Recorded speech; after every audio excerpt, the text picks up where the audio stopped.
Bab 1056. Terluka. Petik 2. Di seberang telepon, Harvey sudah melupakan perselingkuhannya dengan Mason. Ketika Mandy menanyainya, dia tiba-tiba teringat. Saya tidak memukul siapapun. Saya hanya berdebat dengan seorang anak. Petik 2. Berdebat. Mandy sangat marah. Kamu bilang itu hanya sparring ketika kamu dirawat di rumah sakit pewaris perusahaan kabupaten. Aku memberitahumu sekarang, Anda dalam masalah besar. Mandy menutup telepon dengan marah. Dia mengambil napas dalam-dalam dan tenang segera setelah itu, dan kemudian membungkuk kepada Yakub. CEO Warner, seluruh insiden ini adalah kesalahan kita. Saya bersedia membayar $150.000 untuk putra Anda sebagai kompensasi atas serangan emosional putra Anda, bersama dengan biaya pengobatan. Mengenai kolaborasi kami, perusahaan saya bersedia memberikan 10% saham kami untuk menyampaikan permintaan maaf saya. Namun ucapan Mandy hanya membuat Jacob tertawa dingin. Uang. Anda pikir Regency Enterprise kekurangan uang? Mandy mengerutkan kening. Lalu mengapa Anda tidak mengajukan permintaan Anda, CEO Warner? Kami akan melakukan segalanya dengan kekuatan kami, selama Anda dapat merahasiakan masalah ini. Petik 2. Jacob merenung sebentar sebelum menjawab. Nomor 1. Regency Enterprise akan memiliki 70% saham dalam proyek kolaborasi kami. Nomor 2. Suamimu akan mengalami patah tulang rusuk yang sama dengan anakku, dan aku yang akan mematahkannya. Nomor 3. Mulai sekarang, kamu akan tidur denganku selama sebulan penuh. Ketika luka anakku sudah sembuh, kakakmu akan tidur dengannya selama sebulan. Jika Anda dapat memenuhi ketiga persyaratan ini, saya tidak akan melanjutkan masalah ini lebih jauh. Yakub memasang senyum dingin. Saat pertama kali menatap Mandy, dia terengah-engah. Sekarang setelah kesempatan itu muncul dengan sendirinya, dia akan memanfaatkannya dan mewujudkan fantasinya yang tak tahu malu. CEO Warner, saya bisa menerima syarat pertama. Tapi jangan pernah berpikir tentang dua kondisi berikutnya. Mandy menggeram, ekspresinya mengerikan. Dia tidak mengira Jacob Warner yang tampan akan berubah menjadi pria yang sangat kotor. Jika dia tahu sebelumnya, dia tidak akan pernah memilih untuk berkolaborasi dengan Regency Enterprise. Yakub tertawa mengejek pada ledakan Mandy. Jadi maksudmu, kamu hanya berpikir untuk memberi kompensasi kepada perusahaan kabupaten dengan uang. Seperti yang saya katakan, apakah Anda benar-benar berpikir bahwa kita kekurangan uang? Karena Anda tidak akan menerima persyaratan saya akan meminta Sir Yates untuk bersikap adil kepada kami. Tatapan Jacob menunjukkan seringai menghina. Seketika, ekspresi Mandy berubah menjadi yang terburuk. Dia tahu betul apa yang dipikirkan keluarga Yates tentang dia. Sebelumnya, Yates mencoba mengambil alih Silver Nimbus Enterprise, hanya untuk gagal. Jika mereka terlibat lagi karena insiden dengan perusahaan kabupaten ini, akan ada masalah besar. Jika semuanya ditangani secara tidak memihak, Harvey mungkin dijebloskan ke penjara selama beberapa tahun dan reputasi Silver Nimbus Enterprise akan terpengaruh. Sebaliknya, jika mereka menangani masalah ini secara pribadi, satu-satunya hal yang akan terjadi adalah tulang rusuk Harvey patah dan Mandy menderita penghinaan. Keluarga Yates bahkan bisa memanfaatkan kekacauan ini untuk merebut semua harta milik Mandy. CEO Warner, Anda tidak memberitahu saya bahwa dukungan Regency Enterprise dari pemerintah Salt Lake adalah paman saya, kan? Petik 2. Wajah Mandy benar-benar mengerikan. Kamu pintar. Anda harus tahu apa yang Tuan Yates pikirkan tentang Anda. Entah Anda menerima persyaratan saya, atau kami menunggu Sir Yates menangani ini dan menjerumuskan keluarga Anda ke dalam kesengsaraan. Aku akan memberimu setengah hari untuk memikirkannya. Jika Anda tidak membalas saya pada waktu makan malam, Anda tahu apa yang akan terjadi selanjutnya. Jacob tertawa mengejek sebelum berbalik dan pergi. Bab 1057. Di kediaman Yates, Yakub mampir untuk berkunjung, membawa hadiah besar dan kuat bersamanya. Wajahnya menunjukkan ekspresi mengerikan. Pak, Yates, apakah iklim bisnis Salt Lake sudah seburuk ini? Orang-orang bisa terus dan melumpuhkan anak pesaing mereka hanya untuk memenangkan negosiasi. Mendengar ini, ekspresi Keith Yates berubah. Siapa yang bertindak begitu lancang? Iklim bisnis Salt Lake selalu adil dan jujur. Siapapun yang menyebabkan keributan seperti itu hanya membuat hidup menjadi sulit bagi diri mereka sendiri. Bukankah kamu memberitahu lawanmu bahwa akulah yang mendukungmu di belakang layar? Jacob menghela napas dan menjawab, Tuan Yates, mungkin pengaruh Anda tidak terlalu besar. Putraku Mason sudah membesarkan namamu, tetapi seseorang masih berani mematahkan tulang rusuknya. Dia di rumah sakit sekarang, nyaris tidak bertahan. Apa? Keith berdiri dengan marah, ekspresinya mengerikan. Karena kejadian sebelumnya, koneksi milik Yates telah berkurang 30%. Untuk menutupi kerugian mereka, Yates sengaja mencoba untuk memenangkan perusahaan kabupaten. Tapi sekarang bawahan semu Keith, putra CEO Regency Enterprise, dipukuli hingga dia dirawat di rumah sakit. Pelakunya sama sekali tidak berpikir untuk menghormati perintah ketiga Salt Lake. Katakan padaku, siapa yang melakukannya? Aku akan membalas dendam untukmu. Seru Keith. Mata Jacob menunjukkan tatapan dingin. Dia berkata, Mandy Zimmer dari Silver Nimbus Enterprise adalah orang yang bernegosiasi dengan saya. Orang yang memukuli putraku adalah Harvey York. Apa? Itu bajingan itu. Petik 2. Ekspresi keluarga Yates berubah drastis setelah mendengar nama-nama itu. Tidak hanya menantu yang tinggal ini merusak rencana mereka sebelumnya, dia bahkan berani menyakiti putra Yakub. Ini tidak ada dalam rencana mereka. Jacob mempelajari ekspresi keluarga Yates dan menambahkan dengan licik, Tuan Yates, apakah masalah ini terlalu berat untuk Anda tangani? Atau apakah pria ini sulit dipecahkan? Keith menarik napas dalam-dalam dan menjawab dengan dingin, saya akan jujur kepada Anda, CEO Warner. Mandy adalah cucu menantu keluarga kami. Dan Harvey York adalah suaminya. Tentu saja, jangan berasumsi bahwa aku akan memihak mereka hanya karena kita adalah saudara. Sejujurnya, saat ini kami membenci seluruh keluarga mereka. Jacob sedang menunggu Keith untuk mengucapkan kata-kata ini. Ingin mengipasi api lebih jauh, dia berkata, jadi itu dia. Saya pernah mendengarnya sebelumnya. Cucu menantu keluarga Anda tampaknya bersedia memberikan sebagian dari ekuitas Silver Nimbus Enterprise untuk keluarga Yates. Sayangnya, menantu yang tinggal itu menghentikannya. Dan sekarang, dia bertingkah sangat keterlaluan. Saya pikir dia memiliki niat buruk. Petik 2. Dia menggoda saudara iparnya di Universitas Buckwood seolah-olah tidak ada orang di sana. Ini adalah perilaku yang tidak dapat diterima. Kebetulan, anak saya punya sesuatu untuk adik iparnya. Aku tidak percaya dia dipukuli seperti ini hanya karena dia mengatakan beberapa patah kata kepada gadis itu. Mendesah. Jacob menghela napas, tapi kata-katanya sengaja memutarbalikkan kebenaran. Betapa lancangnya. Kotoran Harvey York itu sudah cukup menyakiti Mandy, dan sekarang dia ingin menyakiti Cynthia. Dia tidak berpikir untuk menyimpan semua kekayaan dan wanita untuk dirinya sendiri dan merampas semua milik Mandy dan keluarganya, kan?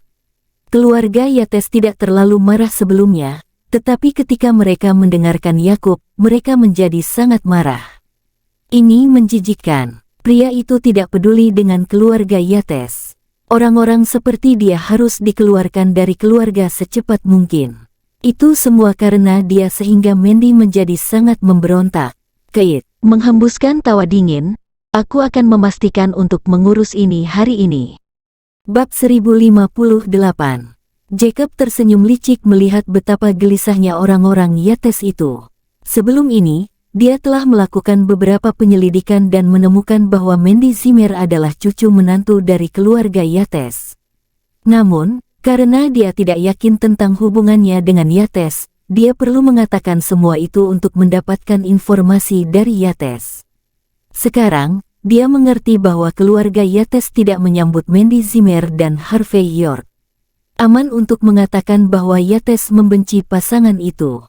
Karena itu masalahnya, Yakub dapat terus menjalankan bisnisnya dengan tidak bermoral. Dia bahkan bisa menggunakan Yates untuk melawan Mandy Zimmer karena mereka mendukungnya. Dia bisa memaksa Mandy untuk tunduk padanya. Keith berpikir keras. Katakan pada Finn untuk kembali ke rumah. Segera, Finn Yates tiba di rumah. Dia sudah menjadi komandan ketiga di kantor polisi Buckwood. Posisinya saat ini adalah wakil inspektur. Dia dianggap sebagai pria yang luar biasa meskipun usianya masih muda. Finn, cari Harvey York dengan CEO Warner dan beritahu dia apa yang harus dia lakukan.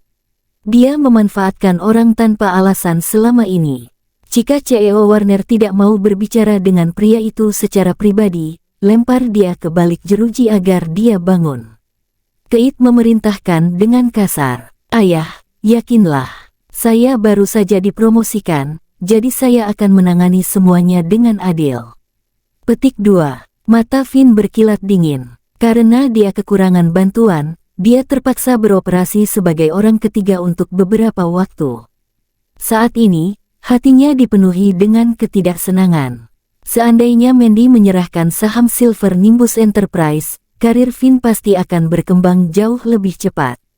Dia berbagi sentimen dengan Keith dan berpikir bahwa properti Mandy seharusnya menjadi milik Yates. Tetapi karena menantu laki-laki yang masih hidup itu yang menghasut Mandy di belakang layar, dia terus-menerus menolak mereka. Itu sebabnya Harvey harus mati. Finn Yates menyentuh senjata api yang diikatkan di pinggangnya. Wajahnya sedingin es. Melihat bagaimana Keith mengirim putranya untuk menyelesaikan masalah, Yakub sangat gembira. Keluarga Yates mungkin yang mendapatkan lebih banyak manfaat kali ini. Tapi bagi Jacob, semuanya akan sia-sia jika dia bisa mendapatkan banyak uang dan tidur dengan Mandy.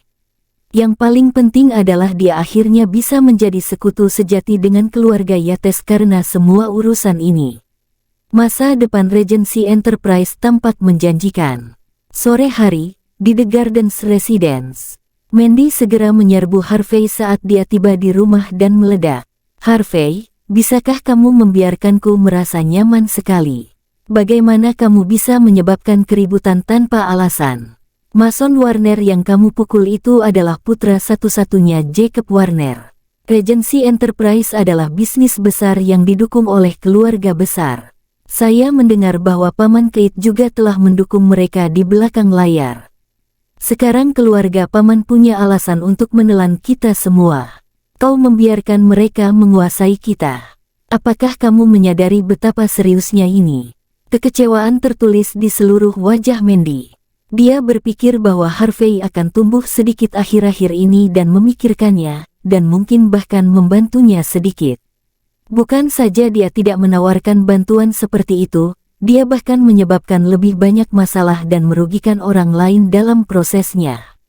Mandy gemetar, sangat marah sehingga dia tidak bisa mengucapkan sepatah kata pun. Kakak, kamu salah paham kakak ipar.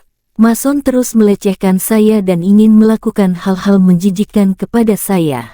Itulah mengapa kakak ipar tidak bisa menahan diri untuk tidak memaksakan tangannya. Selain itu, jika dia tidak melakukan apa-apa, dia mungkin yang ada di rumah sakit sekarang.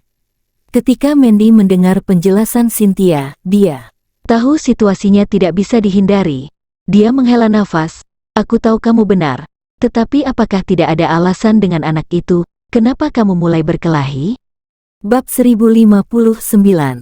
Harvey menjawab dengan tenang, beberapa orang hanya rendah. Anda tidak dapat membuat mereka saling berhadapan tanpa memberikan pengertian kepada mereka. Jika aku tidak melakukan itu dan bocah itu terus mengganggu Cynthia, hanya Tuhan yang tahu apa yang akan terjadi selanjutnya. Ngomong-ngomong, aku juga tidak bisa bersama Cynthia sepanjang waktu. Betul sekali, kakak ipar hanya berusaha melindungiku. Tolong berhenti menyalahkannya. Cynthia menarik tangan Mandy, menatap Mandy dengan tatapan menyedihkan. Mandy menghela nafas, tidak yakin harus berkata apa saat ini. Tapi masalahnya adalah Mason telah dirawat di rumah sakit, dan alasannya ada di pihaknya. Bagaimana dia bisa menangani masalah ini? Mandy tidak berniat menerima syarat yang ditetapkan pihak lain. Namun, mereka secara alami tidak akan menyerah semudah itu. Ini tentu saja menyebabkan sakit kepala. Saat itu, bel pintu berbunyi. Jacob Warner dan Finn Yates ada di pintu, membawa serta sekelompok inspektur. Wajah Jacob sedingin es. Finn menepukkan senjata api di pinggangnya dan mengumumkan dengan tegas, "Harvey York, Mandy Zimmer. Saya di sini hari ini sebagai perwakilan dari kantor polisi Buckwood. Harvey York, Anda telah melakukan penyerangan di Universitas Buckwood tanpa alasan apapun, menyebabkan banyak kerusakan dan berdampak buruk pada komunitas. Menurut hukum, kamu harus ikut denganku.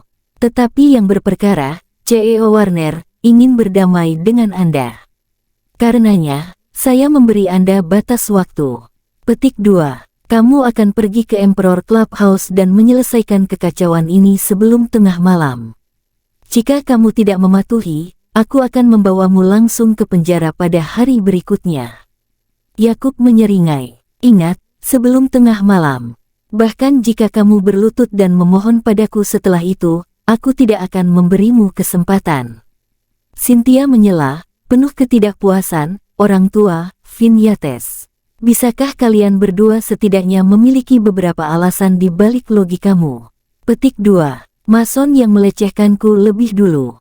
Dia yang melempar pukulan pertama. Kami hanya melawan. Kami tidak salah. Setelah mendengar ini, Finn dan Jacob sama-sama tertawa. Yakub bertanya dengan dingin, "Kamu mengatakan semua ini seolah-olah itu fakta. Mana buktinya? Apakah kamu bahkan punya?" Petik 2. Cynthia menjawab, "Teman sekelasku semuanya adalah saksi."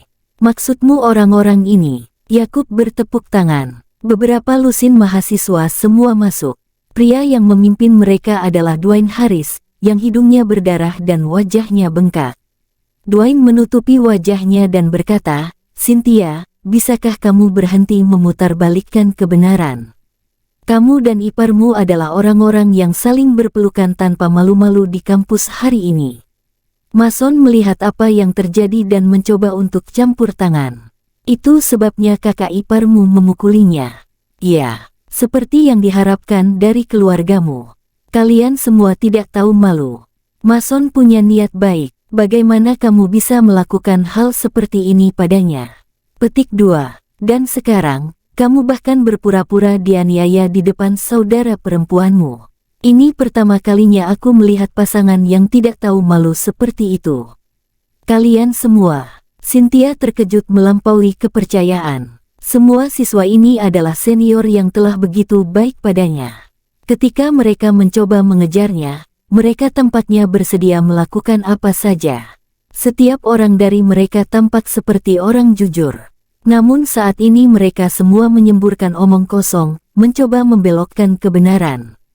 Cynthia menggeram, ekspresinya mengerikan. "Apakah kamu tidak merasakan apa-apa ketika kamu menembak kebohongan seperti ini?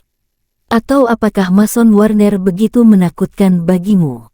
Jadi, kamu siap menjadi bawahannya sepanjang hidupmu?" Pelayannya yang rendah. Sepertinya dia benar. Dia adalah raja. "Universitas Buckwood, kalian brengsek," seruan Cynthia sedikit membelokkan ekspresi para siswa. Namun, mereka dengan cepat pulih dan membalas dengan seringai dingin, "HMPH, Mason berdiri dengan berani untuk kebenaran. Dia adalah panutan kita, aku tidak keberatan dia menjadi ketua OSIS." Bab 1060. Betul sekali. Bukankah ketua Dewan Mahasiswa adalah raja universitas? Saya pikir ini normal. Lagi pula, Mason memang memiliki kualifikasi. Di sisi lain, kamu yang tak tahu malu. Kamu bertindak sangat mesra dengan saudara iparmu, hanya untuk dipermalukan menjadi marah ketika kamu diekspos dan memukuli Mason. Petik 2. Wajah Cynthia jelek. Dia menoleh ke Dwayne. "Senior Harris, kamu bersedia membela Mason bahkan setelah dia memukulmu sampai menjadi bubur." Dwayne menjawab dengan ekspresi kaget, "Cynthia, bisakah kamu berhenti memutarbalikkan kebenaran? Orang yang memukulku adalah saudara iparmu, Harvey York. Aku bahkan tidak ingin melanjutkan masalah ini lebih jauh, tetapi kamu harus mengungkitnya." Cynthia tercengang oleh pengakuan Dwayne. Dia tidak pernah mengantisipasi Dwayne hanya mengalihkan kesalahan ke Harvey. Pada saat ini, Harvey mengerti. Kolaborasi antara Jacob dan Yates sudah diatur. Ayah Dwayne mungkin bekerja untuk pemerintahan Buckwood, tetapi dia hanyalah bawahan yang tidak penting di mata keluarga Yates. Apakah dia tidak berani menurut? Apakah mahasiswa ini berani memberontak terhadap Yates dan Perum Bupati? Karena mereka muncul di sini sekarang, tentu saja mereka akan menyalahkan dia dan Mandy. Mereka memutarbalikkan kebenaran. Seseorang tanpa kemampuan atau koneksi apapun tidak dapat melakukan hal seperti ini dengan mudah. Cynthia kecewa, terutama di Buckwood University. Dia ingin mendaftar di Universitas Buckwood sebelumnya, tetapi sekarang dia tidak tertarik lagi. Harvey tampak kedinginan. Dia telah mengalami terlalu banyak urusan seperti ini. Ketika dia berada di luar negeri, 5 negara terkuat telah mencemarkan nama baik negara H tanpa alasan untuk keuntungan mereka. Setiap saat, Harvey menggunakan kekuatan besar dan bukti untuk menyelesaikan masalah seperti itu. Bagi Harvey, skema keluarga Yates dan Regency Enterprise tidak lebih dari lelucon. Itu tidak berarti, saat itu, Simon Zimmer dan Lillian Yates sudah mengetahui masalahnya. Mereka pulang secepat mungkin. Saat Lillian tiba, dia mengamuk pada Harvey. "Bajingan, Anda hanya bajingan. Aku tahu ada yang salah denganmu. Beraninya kamu memiliki pemikiran untuk mengambil keuntungan dari saudara iparmu." Petik 2. Perusahaan Mandy akhirnya menuju ke arah yang baik. Tidak apa-apa bahkan jika kamu tidak membantunya, tetapi sekarang kamu pergi ke depan dan memukuli seseorang. Petik 2. Kamu berencana membunuh kami dengan membuat kami marah, lalu mengambil alih kedua putriku dan harta keluarga, bukan? Semakin Lillian berteriak, semakin marah dia. Dia melompat dan mengayunkan telapak tangannya ke arah Harvey.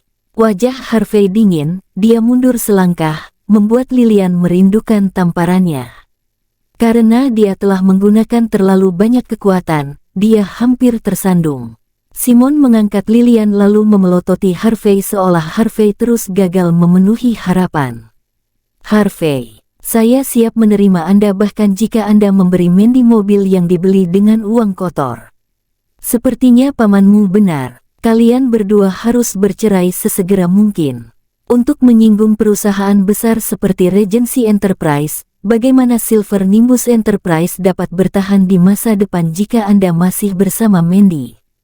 Harvey sedikit mengernyit. Cynthia tampak sedih. Dia tidak pernah membayangkan bahwa kekeraskepalaannya akan menyebabkan begitu banyak masalah bagi keluarganya. Sejauh ini, Yates dan Perum Pemkap sepertinya diuntungkan. Dalam keadaan seperti ini, Mandy dan keluarganya berada dalam posisi rentan. Jika mereka gagal menangani perselingkuhan dengan benar hari ini, mereka tidak hanya akan kehilangan Silver Nimbus Enterprise, Harvey bahkan mungkin akan dijebloskan ke penjara selama beberapa tahun. Ini adalah contoh sempurna dari melempar rak setelah. "Kapak Harvey, saudara iparku tersayang. Anda terlihat seperti sedang dalam suasana hati yang buruk. Apakah Anda ingin berdebat dengan saya? Mungkin itu akan mendinginkanmu," kata Finn, tertawa mengejek.